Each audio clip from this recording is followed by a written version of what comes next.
নমস্কার বন্ধুরা, নন্দীর ছাদ বাগানে আপনাদেরকে স্বাগত। আজকে আমরা কিভাবে ছাদ বাগানে বরবটির চারাকে প্রতিস্থাপন করা যায় আজকে আমরা দেখব।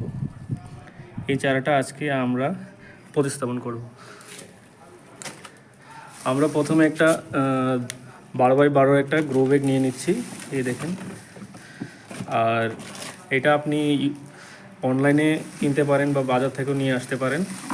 আর আমরা আমাদের ছাদ বাগানে যে শুকনো ওয়েস্টগুলি থাকে এগুলি নিয়ে নিচ্ছি, সাথে গার্ডেন সয়েল।